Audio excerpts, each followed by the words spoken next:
raping or rape is a psychiatric disorder or a mental health disorder, which is generally known as sexual abuse, and this can come in different forms.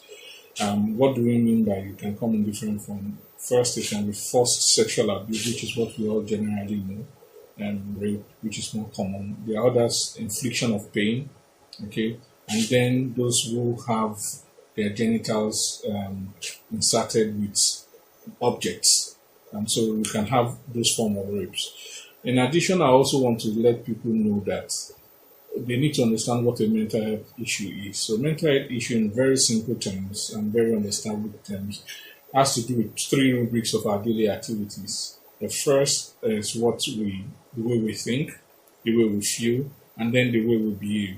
Now, the way we feel, behave, and then think are interconnected.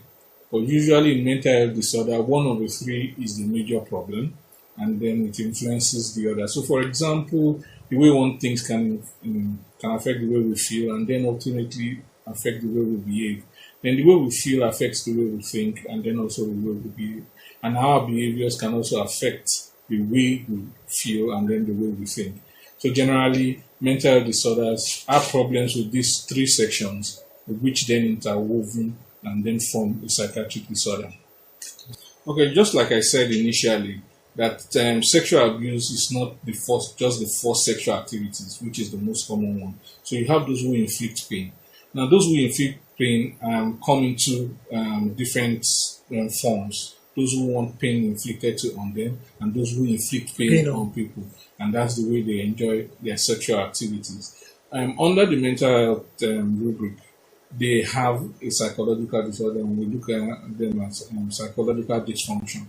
Essentially, we are not trying to tag people, but generally, it's important to know that when somebody has issues or has traits or does things and they affect his ability to cohabit or to function in normal society, then we're talking about the person having a psychological dysfunction or a psychological disorder. So you have people with sexual disorders, and that includes the masochism that you've talked about. There are quite a number of them. So it's important to know that even under this rubric or this disorder, the normal factors I've talked about determine how they manifest.